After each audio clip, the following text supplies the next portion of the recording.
बिस्मिल्लाहिर्रहमानिर्रहीम, अस्सलाम वालेकुम। जियो न्यूज़ पर आप देख रहे हैं आपस की बात और मैं हूं मुनीब फारूक। दिलचस्प हालात है इसलिए कि जब से 15 सीटें मुस्लिम लीग नून ने गंवाई हैं पंजाब के अंदर, मुस्लिम लीग नून ये कह रही है कि हमने तो असल में 4 वो सीटें जो कि मुस्लिम लीग नून के पास नहीं थी हमने वो ले ली, एक इंडिपेंडेंट जीत गए जो जिनका ताल्लुक पहले मुस्लिम लीग नून से था। तो मुस्लिम लीग नून ने तो पाकिस्तान तहरीक इंसाफ से 5 सीटें ले ली हैं, जबकि तहरीक इंसाफ ने 5 सीटें अपनी लूज की हैं। अब आज के हालात ये हैं कि पूरी वफाकी हुकूमत ये समझती है अपने तमाम इत्तेहादियों के साथ कि हमने ये सिलसिला चलाई रखना है, यानी वफाक के अंदर वफाकी हुकूमत रहेगी और आगे काम भी करती रहेगी। लेकिन मुल्क के हालात निहायत नाजुक है, इसलिए क्योंकि आज आपने देख लिया डॉलर कहां पर ट्रेड कर रहा है, स्टॉक मार्केट के अंदर क्या हो रहा है और वहां पर क्या सूरत हाल है, ये सब आपके सामने है।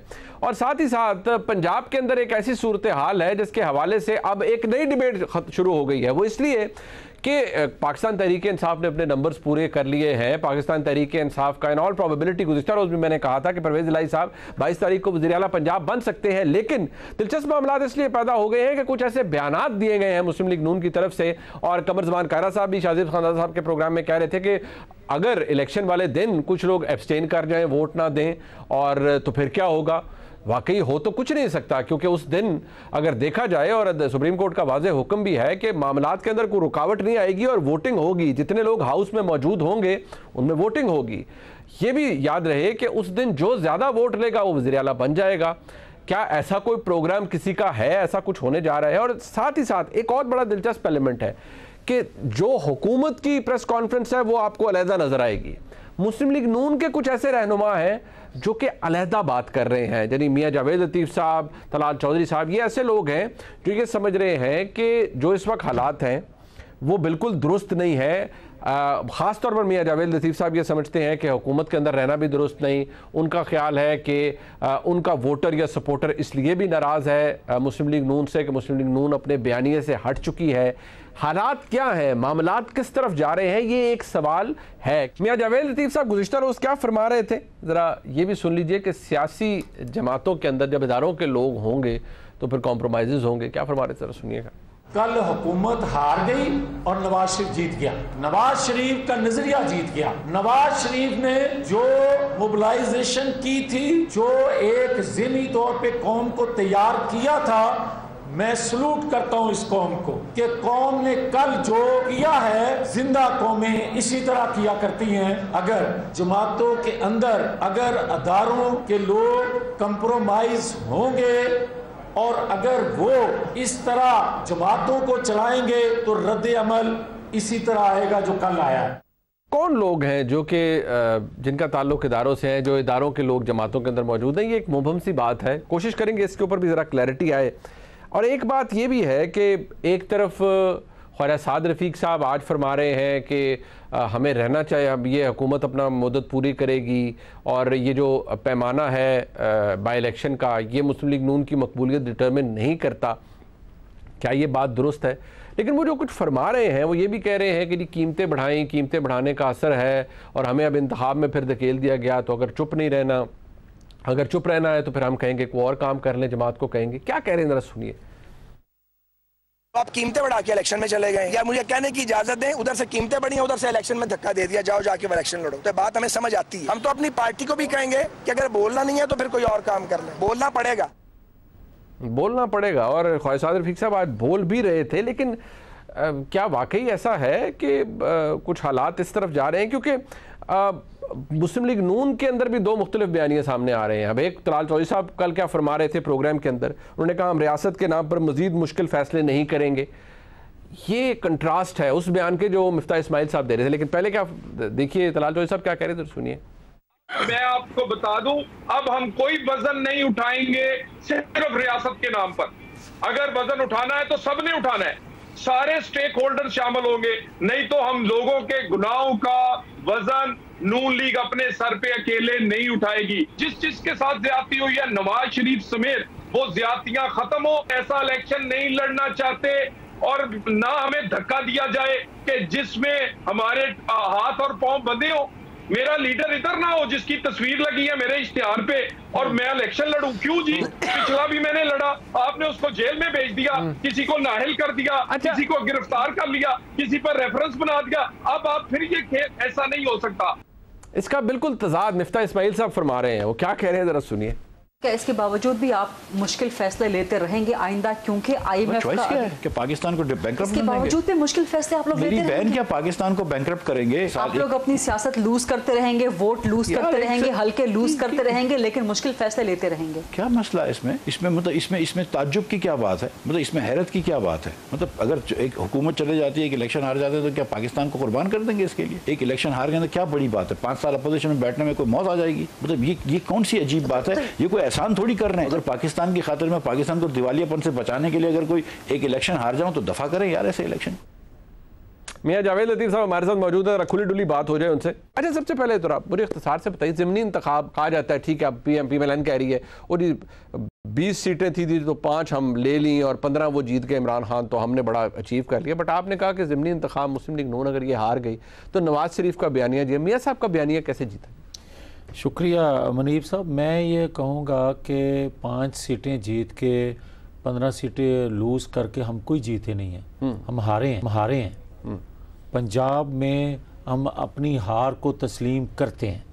और दूसरी जो अपने इंटरव्यू में जो बात की कि वफाक में नंबर नहीं है, पंजाब में नंबर नहीं है पूरे, ना पहले नंबर पूरे थे हमारे पास, ना आज नंबर पूरे हैं। पहले भी किसी तौर पर हमें हुकूमत में आने की ज़रूरत नहीं थी, आज भी हमें हुकूमत करने का शौक़ नहीं है। मतलब पंजाब और वफाक दोनों में कह रहा हूँ। अच्छा। और मैं क्यों कह रहा हूँ, देखें, जो कौमी जमातें होती हैं वो रियासत के लिए कुर्बानियाँ देती हैं, मगर बदकिस्मती से हमारी तारीख़ गवाह है पाकिस्तान की, किसी कौमी हुकूमत ने, इस कौमी जमात ने रियासत के लिए कुर्बानी अपनी नहीं दी, सियासत की कुर्बानी नहीं दी, हमने वो भी दी, हमने साबित किया, मगर उसका खमियाजा हमने ये भुगता 17 जुलाई को कि लोगों ने महंगाई की वजह से हमें वोट नहीं दिया, लोगों ने हमें अपना स्टांस बदलने की वजह से वोट नहीं दिया। मतलब वोट को इज्जत आपने नहीं दी, इसलिए आपको वोट नहीं मिला। खाली वोट को इज्जत दो, ये एक स्लोगन है। सो आपने देखा कि जब हम खामोश हुए इक़्तिदार में आके, हमें चाहिए था ये कि इक़्तिदार में आने के बाद हम करते कि जो हम प्रेस कॉन्फ्रेंस में कहते रहे कि इमरान खान चोर है, करप्ट है, फरा बीबी, बुशरा बीबी, फलां, जो भी हम कहते थे हम साबित करते और इनको गिरफ्तार करते। लेकिन आप ये नहीं कर सके, उसकी एक बहुत बड़ी वजह, ठीक है, या अगर सबूत नहीं है या माजरत के साथ आपकी हुकूमत, मुस्लिम लीग नून लेड हुकूमत की नालायकी है। अब तलात चौधरी साहब कह रहे हैं हुकूमत में रह के भी बेख्तियार हैं। आप कल कह रहे थे मियां नवाज शरीफ की सज़ाएं जो हैं उनको हुई, मरीम नवाज शरीफ साहिबा को हुई। अब मसला ये है कि मियां साहब माशाल्लाह बेशक पाकिस्तान में नहीं लंदन में हैं, लेकिन जो भी हुआ मुस्लिम लीग नून इत्तेहाद का हिस्सा बनी, वफाक में वज़ीर आज़म शहबाज शरीफ साहब बने, मियां साहब की मर्ज़ी से बने ना। आज आपको या मियां साहब को एहसास हो रहा है कि हमारे बयानिए की नफ़ी हुई है और हमने नफ़ी की है इसलिए मार पड़ रही है? नहीं मुनीब साहब, जो अभी आपने सवाल किया ना, ये गली कूचों में 17 जुलाई को लोगों ने हमसे सवाल किया है।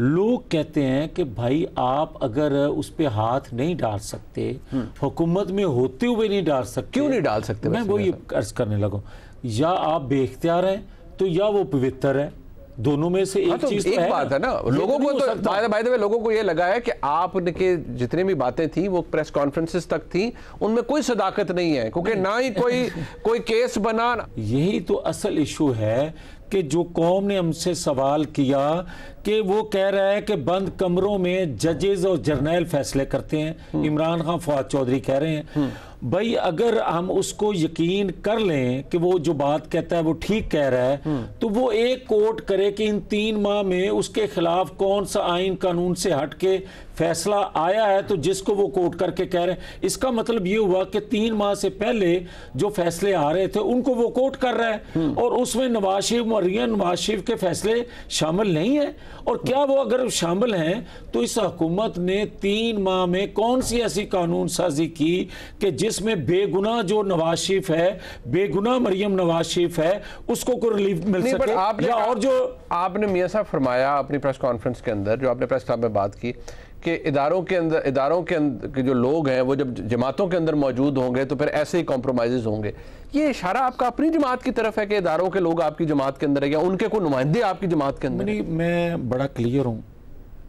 मैं बड़ी दफ़ा आपके मुख्तलिफ लोगों के प्रोग्रामों में मैं रिक्वेस्ट कर चुका हूँ तमाम स्टेक होल्डर से, तमाम पॉलिसी साजों से, कि अब बार बार एक दूसरे को धोखा दे के आप दरअसल मुल्क को धोखा दे रहे हैं। क्या धोखा मियां साहब? धोखा ये है, आप मुझे ये बताएं कि न्यूट्रल हैं जी हम। भाई न्यूट्रल कैसे हैं कि एक बंदे का 8 साल से फार्म फंडिंग केस चल रहा है, 1.5 माह हो गया फैसला महफूज, और आप टाइमिंग देख रहे हैं।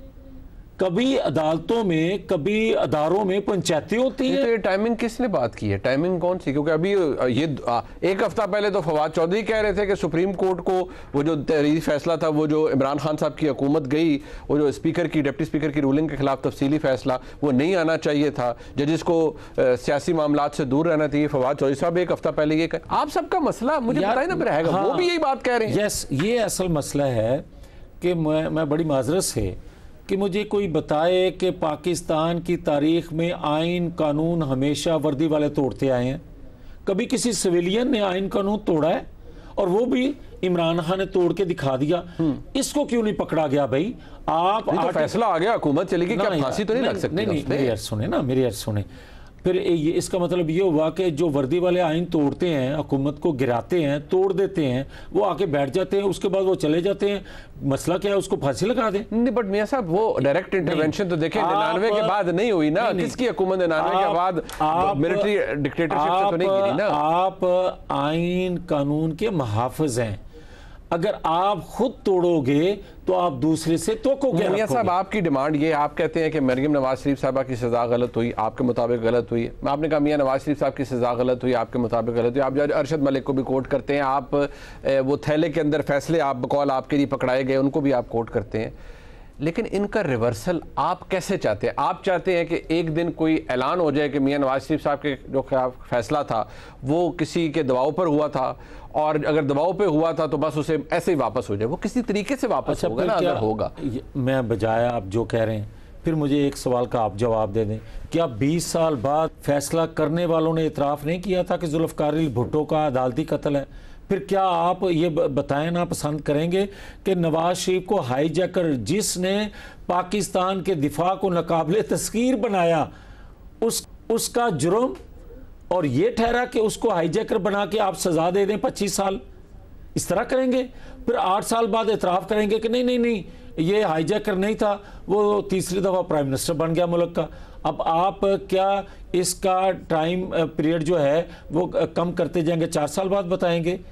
आप क्यों नहीं बता देते पहले दिन? कौन बताए? आप किससे आप चाहते हैं कौन बता दे? देखें, जो अब आप कहते हैं बताएं, कौन बताए? हाँ, मैं अर्ज करता हूँ, जिन्होंने गद्दार फातिमा जना को कहा, जिन्होंने जुल्फ़िकार भुट्टो को सज़ा दिलवाई, जिन्होंने नवाज शरीफ को हाईजैकर करार दिलवाया, और जिन्होंने नवाज शरीफ को पाकिस्तान के अंदर और कोई करप्शन का केस न साबित कर सके और बेटे से तनख्वाह न लेने पर फैसला अरशद मलिक से दिलवाया, ये है वो। मियां जावेद लतीफ़ साहब, गुजारिश ये है, इन तमाम सज़ाओं के बावजूद, इस तमाम बोझ के बावजूद मियां नवाज शरीफ साहब की मर्जी से शहबाज शरीफ साहब इस इत्तेहाद का हिस्सा बने, वज़ीर-ए-आज़म बने, पंजाब में हुकूमत बनी। आज आप लोग ये डिमांड कर रहे हैं कि ये सजाएं वापस हों, ये सब कुछ बताया जाए। उधर आपकी डिमांड हो सकती है, मुझे बताएं, शहबाज शरीफ साहब वज़ीर-ए-आज़म पाकिस्तान है, उनके साहबजादे वज़ीर आला पंजाब है, पावर आपने चले 3 महीने तक तो कम से कम एंजॉय की है। थोड़ा इजाजत दे दें मुझे बताएं ना, ये इतना बड़ा तजाद है, तजाद ही बड़ा है बहुत बड़ा। भाईजान असल इशू ये है, मनीफ फारूक साहब, लोग कहते हैं कि ठीक है आप रियासत बचाने के लिए आपने सियासत कुर्बान कर दी, भाई ठीक है मैशत को आप बेहतर करने बट आप सियासत में आपने असूल कुर्बान करके आप सियासत में आपने अपने लिए इक़्तिदार लिया। हमारे पास कोई अददी बरतरी तो थी नहीं। बिल्कुल ठीक है, हम सर नहीं सीनियर लेना फिर। भाई मेरी बात सुने ना, हमें जब ये कहा जा रहा था कि मुल्क डिफॉल्ट होने जा रहा है, कौन कह रहा था सर आपको? पूरी दुनिया कह रही थी सर। मुल्क मुझे बताएं सर कि आप जब इमरान खान साहब के खिलाफ तहरीक अदम एतमाद आई, मियां नवाज शरीफ साहब की मर्जी और हिमायत से आई, ऐसा ही है जी? ऐसे ही हुआ होगा ना सर? इजाजत दे दें, आपके सवाल का मैं जवाब देता हूँ जी। पूरी जमात का मुतफिका फैसला था, ठीक है, तमाम अपोजिशन जमातों का मुतफिका फैसला था, हम आ गए। ठीक, अब मैं अगली बात करने लगा हूँ जिस पर लोगों को इतराज है।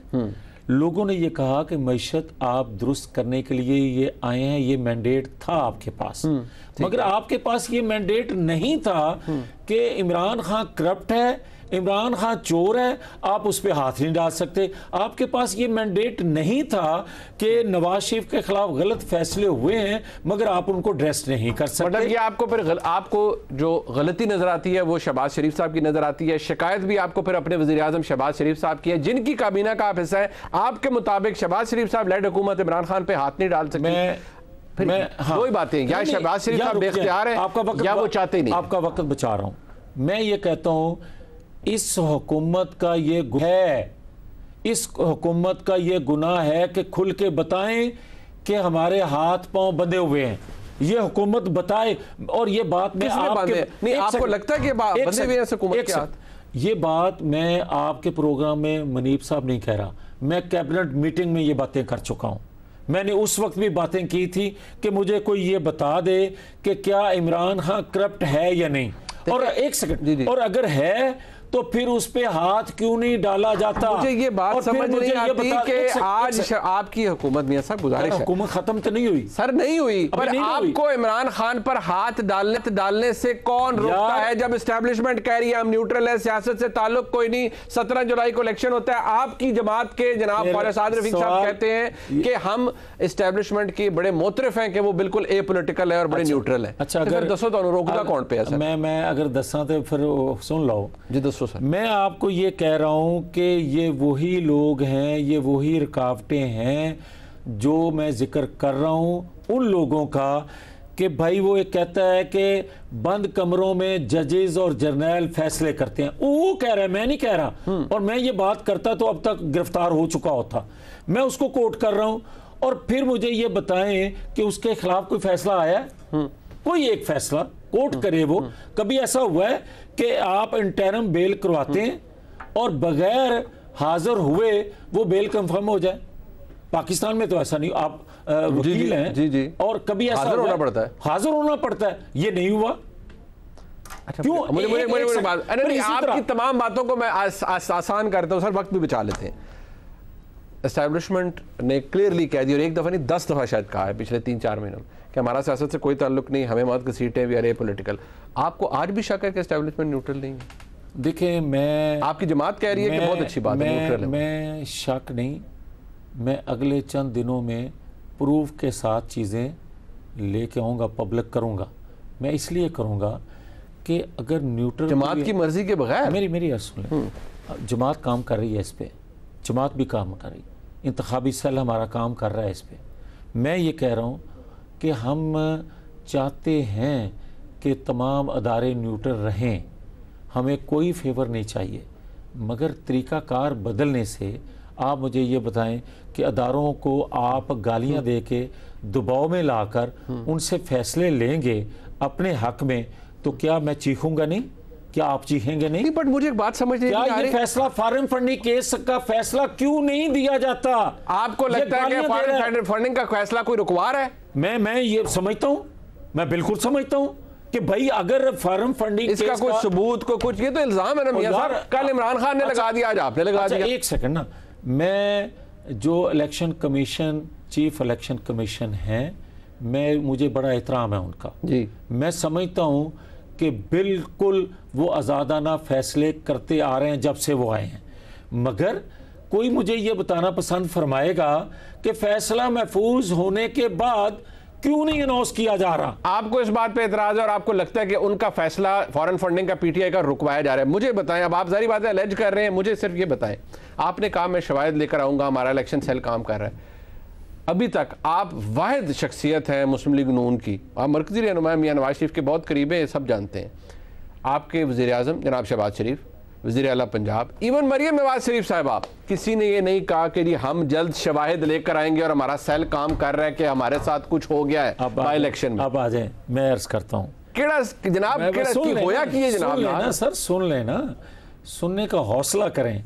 मैं ये कहता हूँ कि मरियम नवाज आज की ट्वीट में कहती है धांधली नहीं हुई, वो फरमा रही है। बात सुन लेना, इस शिकस्त को हम तस्लीम करते हैं, ठीक है, उसकी कई वजूहात हैं। नंबर पहली वजह यह है टिकटों की तकसीम से लेके तंजीमी ढांचे तक, वो हम पार्टी के अंदर बात समझ आने वाली बात है, ठीक है, मगर जो इलेक्शन डे हुआ वो सबूत के साथ पेश करेंगे। वजह हम हुकूमत में होते हुए कैसे कहें कि ये डस्का का इलेक्शन रिप्ले नहीं है। मैं कैसे कह सकता हूं हुकूमत में होते हुए कि ये बात, मैंने हुकूमत में होते हुए, आज भी हुकूमत गई नहीं है, हुकूमत में होते हुए कैबिनेट मीटिंग में ये बातें की हैं जो आपके सामने कर रहा हूं। मियां साहब मसला ये है कि सर करप्ट है, सर 20 हल्के मियां साहब 20 हल्के पंजाब के, आप मुझे अपने एक उम्मीदवार का मुझे बताएं, या चलें आप, क्योंकि आपके हल्के में हो रहा था, चलें ठीक है आप कहेंगे वहां तो आपको एतराज हो सकता है, मुझे बाकी 19 उम्मीदवारों का बताएं मुस्लिम लीग नून के, कोई इंडिपेंडेंट जो आके कहे और ये बड़ा जुल्म हो गया और बड़ी बड़ी तांदी हो गई। मेरी बात सर, ऐसा कुछ भी नहीं हुआ रिकॉर्ड के ऊपर, कोई एक गलती आ जाए। अच्छा मेरी बात, कोई एक इसको हम ज्यादा वक्त इस बात को देने की जरूरत इसलिए नहीं है, अभी हम शवाहिद इकट्ठे कर रहे हैं। मैंने आपको अर्ज किया ये उस वक्त आप सवाल करना जब हम सामने लेकर आएंगे। बट सर ये आपका ज़ाती ओपिनियन हो सकता है, जमात का नहीं है। मेरी बात तो सुने ना, अगर हमें यकीन हुआ तो हम आएंगे, अगर हमें सबूत ना मिले तो क्यों आएंगे भाई।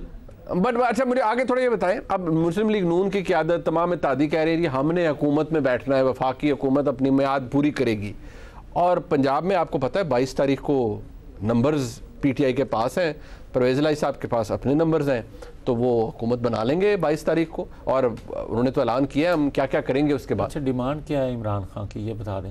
इलेक्शन की? हाँ इलेक्शन, ठीक है। 3 माह पहले हमारी डिमांड क्या थी? इलेक्शन की थी।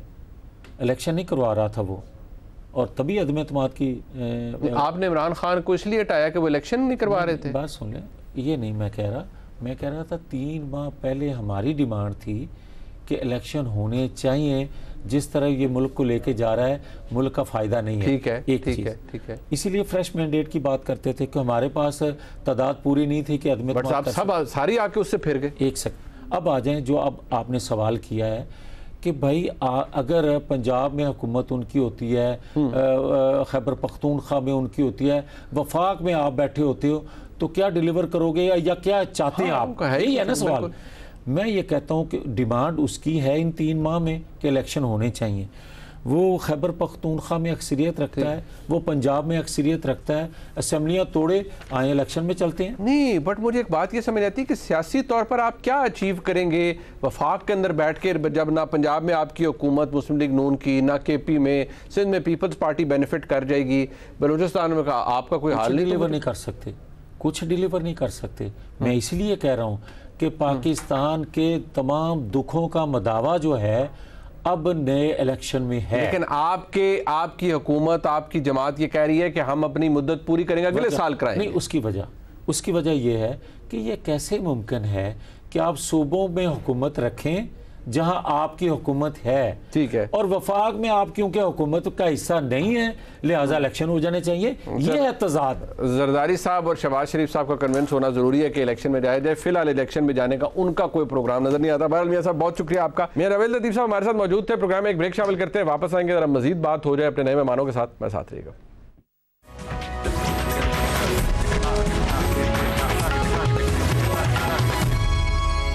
आसिफ जरदारी साहब लाहौर में हो, मुस्लिम लीग नून मुश्किल में हो। मुश्किल में इसलिए कि 22 तारीख को वज़ारत आला का इंतखाब होने जा रहा है। नंबर्स पाकिस्तान तहरीक इंसाफ के पास पूरे हैं। परवेज़ इलाही साहब आज खबरदार कर रहे हैं IB को कि खबरदार हमारा कोई बंदा इधर उधर नहीं करना। होटलों में मुंतकिल किया जा रहा है मेंबरान सूबाई असम्बली पंजाब को।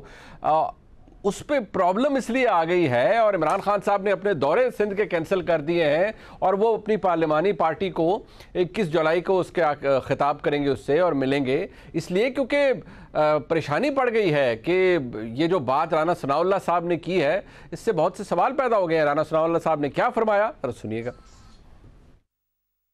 सोच ले कि पंजाब में इनके पास 188 मेंबर हैं, हमारे पास भी 180 हैं, सिर्फ 5 लोगों का फर्क है, 5 लोगों का। ये इतना आसान ना समझे कि ये 22 तारीख को पंजाब के ऊपर जो है वो बराजमा होकर बैठ जाएगा। उस दिन कुछ और भी हो सकता है। अगर खुद 10 आदमी कहेंगे कि हमने नहीं जाना तो फिर क्या ये जिम्मेदारी हमारे ऊपर है? इनके बंदे हमने ला के वहाँ पे बिठाने। हम समझते हैं कि उसे आसानी से जो है वो वज़ीर आला बनने नहीं दिया जाना चाहिए। अगर इसकी अप्रूवल हो गई तो 5-7 लोगों का जो है वो कोई इधर उधर होना जो है वो कोई बड़ी बात नहीं है, बल्कि हो सकता है इससे ज़्यादा लोग इधर उधर होने पे वैसे ही पहले से ही तैयार हों।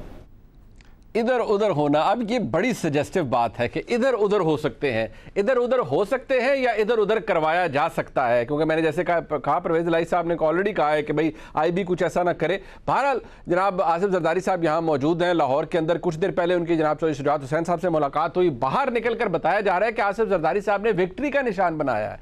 अब ये विक्ट्री का निशान क्या साबित करता है, क्योंकि अभी तक तो चौधरी शुजात साहब ने कहा था कि उनकी पार्टी के उम्मीदवार पंजाब के अंदर चौधरी परवेज़ इलाही साहब ही हैं वज़ारत आला के लिए। ऐसी बात क्यों की राना सनाउल्लाह साहब ने, और क्या ये सिर्फ एक भड़क है या वाकई कुछ ऐसा होने जा रहा है और बंदे इधर उधर हो सकते हैं? अपने मेहमानों का तारुफ करवा देते हैं। हमारे साथ नासिर हुसैन शाह साहब मौजूद हैं, सूबाई वज़ीर हैं, पाकिस्तान पीपल्स पार्टी से ताल्लुक़ है अपनी क़यादत के बहुत। और आसिफ जरदारी साहब को बड़ी उनकी सियासत को भी समझते हैं। और आसिफ जरदारी साहब जैसे मैंने कहा लाहौर में हो और इस वक्त ये इत्तेहाद मुश्किल में हो, तो आसिफ जरदारी साहब क्या करने लाहौर आए हैं? सिर्फ एक मुलाकात के लिए आए हैं या किसी और के लिए चीज़ के लिए भी आए हैं? ये भी हम शाह जी से जानने की कोशिश करेंगे। ऑल्दो शाह जी हमें पूरी बात बताते नहीं है। हमारे साथ मौजूद है अज़मा बुखारी साहबा, मरकज़ी रहनुमा पाकिस्तान मुस्लिम लीग नून की इंफॉर्मेशन सेक्रेटरी हैं पंजाब की, पाकिस्तान मुस्लिम लीग नून के MPA भी हैं, उस हाउस की मेंबर हैं जिस हाउस में वज़ारत आला के लिए वोटिंग होनी है। आसिर काज़मी साहब हमारे साथ मौजूद हैं, मुमताज़ जर्नलिस्ट हैं, प्रोग्राम रिपोर्ट कार्ड में आपने देखते हैं। आपका भी बहुत शुक्रिया। सबसे पहले अज़मा बुखारी साहिबा, कुछ छोड़ देना का मतलब अब आ गई है PTI की टिकटें, सीटें ज़्यादा हो गई हैं, PMLQ उनके साथ है, वज़ारत आला झोली में गिरी है उनके, तो उन्हें ले दीजिए। क्यों मतलब ऐसे बयान दे के उन्हें टेंशन में डाल रहे हैं? अब राना साहब ने कल कह दिया, अब उन्हें टेंशन पड़ गई है कि भाई आप उनके बंदे इधर उधर कर देंगे। क्यों मतलब और कोई अच्छा काम कर लेना, बंदे तोड़ना अच्छी बात है। बहुत शुक्रिया मुनीब। अच्छा वाकई बंदे तोड़ना अच्छा काम नहीं है। तो इमरान खान की हुकूमत ने आते ही हमारी पार्लिमानी पार्टी के अंदर नकब लगाया और बड़ी मुश्किल से 5-6 जो है वो लोटे तैयार किए, जिनमें से मेहरबानी हुई, कुछ को अकल आ गई, वापस आ गए 3 लोग। लेकिन जो अभी 2 दिन पहले जिसके ऊपर बहुत बगले बजाई हैं, फवाद चौधरी हो जाए, शहबाज गिल हो जाए, सारे हो जाए कि बस इस्तीफे आ रहे हैं, इस्तीफे आने वाले हैं, और हमारी पार्लिमानी पार्टी में नकब लगाना जो है वो बहुत नेकी का काम किया इन्होंने। और हमारे लोगों से इलेक्शन की 1 रात पहले इस्तीफे लेकर उनको, और फिर अब तो शहबाज जो शेख रशीद है और वो गुल जमान साहब है, उनकी ऑडियो सामने आ चुकी है कि कैसे पैसों के लेन देन के बाद जो है वो शरदपुरी साहब को खरीदा गया है, और अब तो उस ऑडियो से जो है वो मान भी गए हैं। तो ये इखलाकियात का 10 इमरान खान का प्रॉब्लम यह है कि उसकी इखलाकियात भी सिलेक्टेड होती है, वो सिलेक्ट भी वैसे ही उनको जो है वो हर चीज जो उनको सूट करती है वो ठीक होती है, दूसरों की गलत होती है। मैं ये हैविंग सेड दैट, हमारा कोई प्रोग्राम किसी गैर पार्लिमानी जो है वो तरीकाकार का नहीं है। और इसीलिए आज आपने देखा कि क्यू लीग के सदर हैं चौधरी शुजात साहब, उनके पास जो है आसिफ जरदारी साहब खुद तशरीफ लेके गए हैं। तो अपने लिए वोट मांगना हमारा हक है, अपने CM कैंडिडेट को जितवाना हमारा हक है, और उसके लिए कैंपेन करना, उसके लिए वोट मांगना हमारा हक है, उससे तो हमें नहीं रोक सकते आप। ठीक है, नहीं, वो बात आपकी अपनी जगह दुरुस्त है, लेकिन ये राणा साहब का कहना, क्या आपको ऐसी इत्तला है कि कुछ लोग जो पाकिस्तान तहरीक इंसाफ के मेंबर हैं वो नहीं देना चाहते परवेज़ इलाही साहब को वोट वजारत आला के लिए और वो इधर उधर हो जाएंगे क्योंकि किसी यकीन दहानी या किसी शुनीद के ऊपर, किसी अफवाह के ऊपर बेस तो बात कर रही होती है ना? या ये बस एक सियासी बयान था जो राणा साहब ने दे दिया, या आपको लगता है कि कुछ लोग वाकई ऐसे हैं जो कि उस दिन एब्सटेन कर सकते हैं वोट देने से? देखिए, ये हमारी खबर नहीं है, ये मीडिया की खबर है और आज से नहीं है, पिछले 2 महीने से चल रही है जब से ये पूरा वजारत आला का प्रोसेस चल रहा है। अच्छा। मीडिया इस बात को रिपोर्ट कर रहा है कि जो तहरीक इंसाफ है उसके अंदर एक बड़ी तादाद है जो परवेज इलाही साहब को वोट नहीं देना चाहती है। मेरा सवाल यह है कि जो पंजाब का सबसे बड़ा डाकू था, जिसको इमरान खान ने खुद बताया था कि सबसे बड़ा उस पे माफी हो गई है ना, वो मोहन साहब ने कहा माफी ले लिया है, माफी दे दी है परवेज साहब ने, इमरान खान साहब ने माजरत खुद की थी आके। मैं बात पूरी कर लूं। ये बताइए कि पीटीआई जो है वो इलेक्शन उन्होंने परवेज इलाही के लिए जीता है। जो पीटीआई के अंदर लोग हैं, क्या उनका ये हक नहीं है कि उनमें से कोई सीएम बनाया जा सके? बट वो उनका अंदरूनी मामला है ना, वो उनका अंदरूनी मामला है, वो दे ना दे वो तो उनका अंदरूनी मामला है। लेकिन आप कह रही हैं कि ये आपके मुताबिक ये खबर मीडिया पे चल रही है, आप लोग ऐसा लोगों को डिसुएड करने की कोशिश नहीं कर रहे। मैं आपकी बात से ये समझाऊं। Let me explain. 2 चीजें हैं। एक तो हमारे पास, देखिए, हम भी जाहिर है हमारी कोई दुश्मनियां तो नहीं है खानदानी के, हमारी एक दूसरे से बात नहीं होती। जो एमपीएस है पीटीआई के, उनके साथ हमारी भी सलाम जो है उठते बैठते हैं, असेंबली के अंदर मिलते हैं, शादियों वादियों पे मुलाकातें होती हैं और उनकी एक रिजेंटमेंट मौजूद है परवेज इलाही के बारे में। और परवेज इलाही ने एज ए स्पीकर जो बुज़दार साहब की हुकूमत है, जितना उसको ग्रिल किया, जितना उसके खिलाफ साजिशें की, जितना परवेज जो बुज़दार साहब की हुकूमत है उसको ये हमने अपनी आंखों से देखा है। खासतौर पर प्राइवेट मेंबर्स बिल के जरिए उनको टोर्स में लाते रहे, उनके जो वुज़रा के साथ जो रवैया और जो तरीकाकार होता था परवेज इलाही का, वो सबने देखा है, वो मीडिया ने भी देखा है, वो एमपीएस ने भी सबने बर्दाश्त किया। फिरौनी का एक आलम है परवेज इलाही का, उसकी रिजेंटमेंट मौजूद है इनके अंदर, जिसको मीडिया ने रिपोर्ट किया। और हमारे पास भी इतलात मौजूद है, बहुत अरसे से है, कि अपनी पार्टी के अंदर से जो है वो कैंडिडेट होता तो लोग कंफर्टेबल होते और वो कहते हैं हमारा हक है। अच्छा, ठीक है। पीटीआई को पढ़ा है, परवेज इलाही को नहीं पढ़ा। परवेज इलाही तो बाहर भी नहीं निकला कैंपेन करने के लिए। अच्छा, चलो ठीक है, but let me ask Nasir Hussain Shah साहब, क्योंकि आप तमाम इत्तेहादी जमातों ने, पीपल्स पार्टी उसका बहुत अहम हिस्सा है, आसिफ जरदारी साहब भी हौसला पहले भी देते रहे इस हुकूमती इत्तेहाद को। आज भी आसिफ जरदारी साहब मुश्किल वक्त में फिर लाहौर में है, पहले उन्होंने इत्तेहादी जमातों के साथ, वज़ीर आज़म के साथ मुलाकात की। अब मुझे ये बताएं कि आपका दिल क्या कहता है या आपकी खबर क्या है कि क्या आसिफ जरदारी साहब पंजाब को बचा सकते हैं मुस्लिम लीग नून के लिए और मुस्लिम लीग नून ही की हुकूमत रहेगी या नहीं? आपको लगता है कि भाई वोट अब मिल गए हैं तहरीक इंसाफ को और उनका अलायंस है PMLQ के साथ, तो लॉजिक भी कहती है और सियासत और प्रिंसिपल भी यही कहता है कि उनको हुकूमत बनानी चाहिए यहाँ पर? बिस्मिल्लाहिर्रहमानिर्रहीम, अल्लाहुम्मा सल्ली अला मुहम्मदिन व आले मोहम्मद। जी बिल्कुल, नंबर गेम है और अगर नंबर उनके पास पूरे हैं और वो उनको मिलते हैं तो बिल्कुल उनको बनानी चाहिए। अतर साहब और उनके सबको मुबारक भी हो, जिस तरह ये लोग वहाँ पे जीते हैं, एक सीधी बात है और उसको मानना चाहिए। को मुबारक। अब जो अतर साहब का ताल्लुक ऐसे नहीं है। अच्छा, चलो, लेकिन ये सपोर्ट करते रहते हैं। अच्छा, ये सपोर्ट जो है इनका जो है आपको पता ही है। अच्छा, मुझे पता। और ये इनके रहे हैं यहाँ पे सिलसिले। अच्छा। लेकिन अगर वो पीटीआई के होने पे इतना खफा होते हैं तो मैं अपने अल्फाज वापस ले लेता हूँ। हाँ, नहीं, वो साफी है, उन्हें साफी रहने दें। हाँ जी, साफी रहने दें उन्हें जी।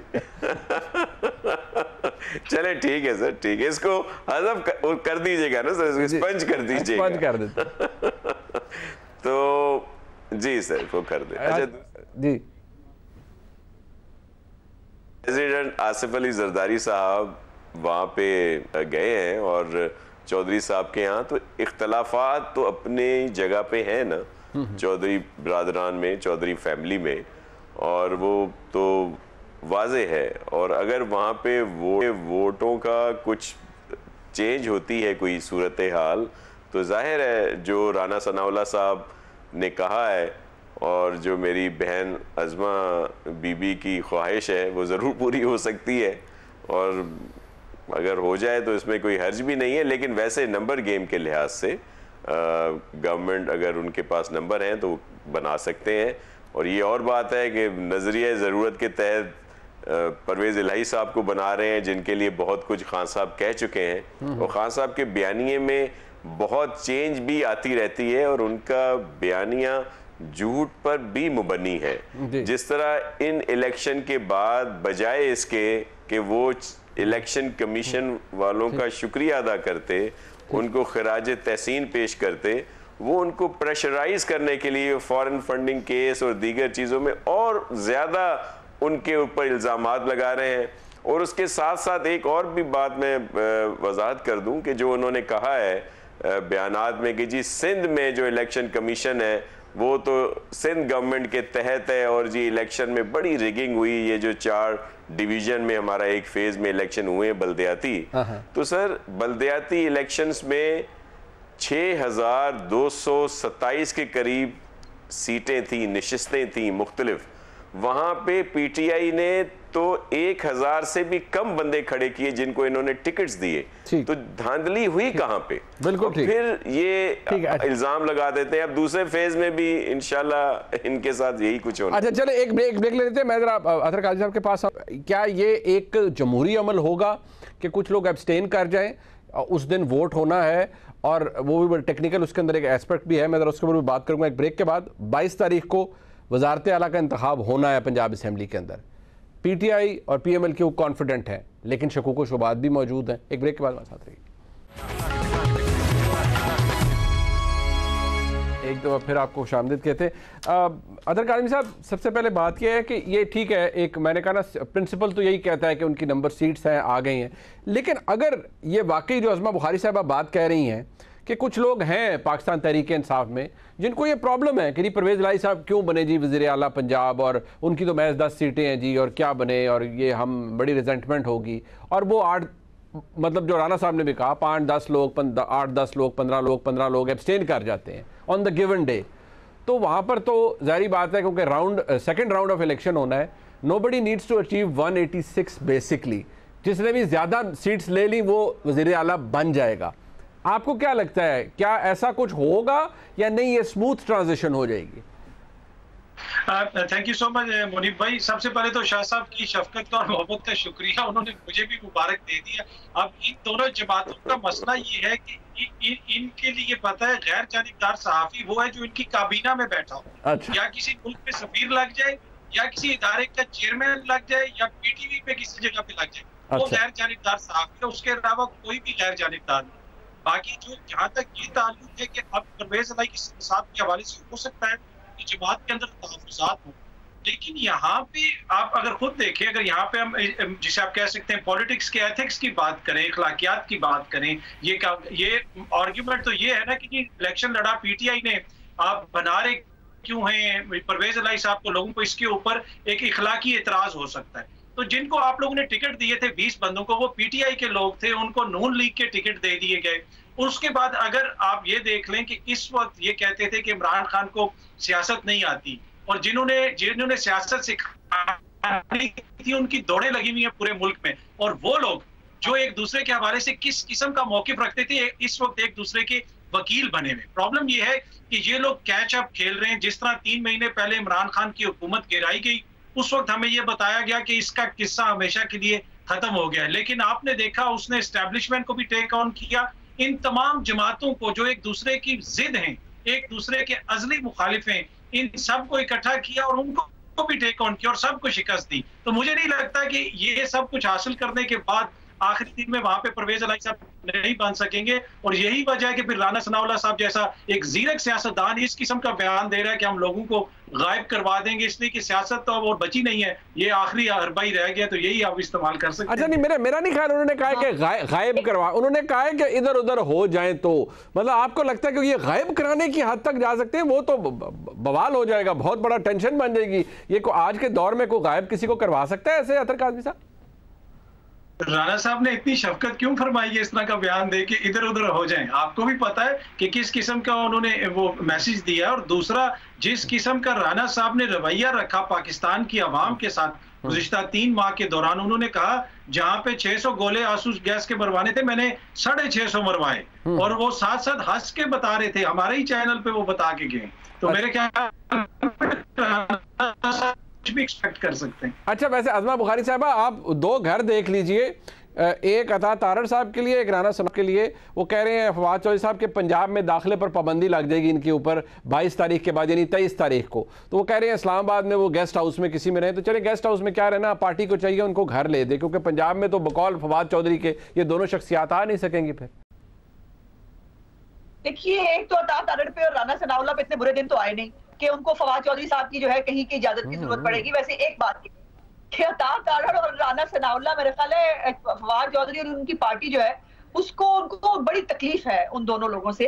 अभी मैंने जो इसलिए फवाद चौधरी साहब अपने घरों की फिक्र, एक तो इनका प्रॉब्लम ये है, दूसरों के घरों में घुसते हैं, अपने घर की फिक्र नहीं करते। तो मेहरबानी करें अपने घरों की फिक्र करें, हमारे घरों की फिक्र ना करें, पहली बात। दूसरी बात, अतर काज़मी साहब के लिए अर्ज है कि हमने अगर आजाद लोगों को जो हमारे साथ शामिल हुए थे, या जो पीटीआई के लोग थे जिन्होंने अब हमारे टिकट से इलेक्शन लड़ा, तो प्यारे भाई जरा अपने हकायक की चेक कर लीजिए। जितने हमारे रनर अप थे, जितने हमारे कैंडिडेट थे, वो इमरान खान ने अपनी टिकट देके उनसे इलेक्शन लड़वाया है। तो ये फॉर्मूला दूसरी तरफ भी ऐसे ही एप्लीकेबल होता है। तो अगर हमारे जो लोग हैं, अगर जो दूसरी पार्टी से रिजाइन करके आए हैं, वो हमारी टिकट ले लें, तो वो भी उतना ही जस्टिफाइड है जितना इमरान खान का हमारे कैंडिडेट्स को अपनी टिकट देना जस्टिफाइड है। दूसरी बात यह है कि ये जो आपने जो है वो राना सनाउल्लाह साहब पे एक, मैं समझती हूँ कि आपने गलत इल्जाम लगाया। मेरी स्टेटमेंट है आपकी, उन्होंने ऐसा बिल्कुल नहीं कहा कि वो गायब कर देंगे।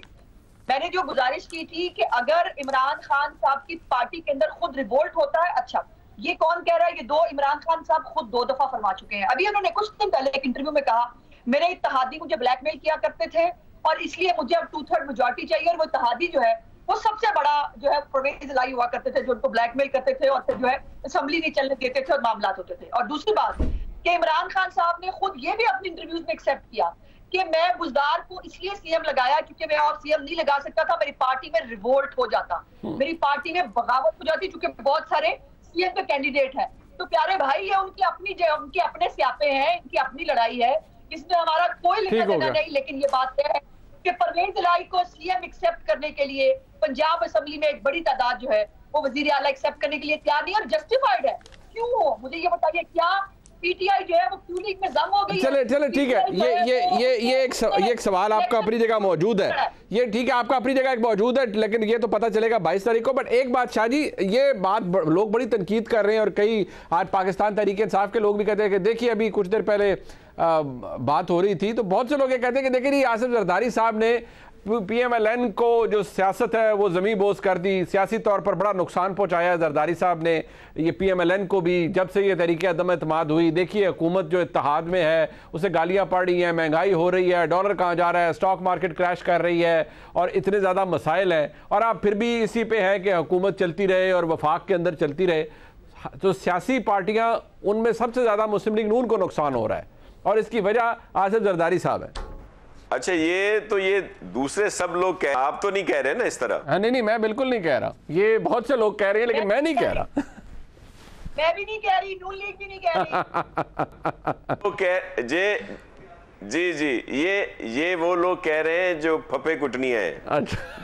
जो उस तरह का काम करते हैं और वो इस तरह की बातें फैलाते हैं। देखें, इस वक्त चेयरमैन बिलावल साहब और प्रेसिडेंट आसिफ अली जरदारी साहब और हमारी दीगर जो लीडरशिप है वो बारहा ये वजाहत कर चुकी है कि जो भी काम है इस वक्त मौजूदा वफाकी हुकूमत का, उसमें हम सब लोग साथ हैं।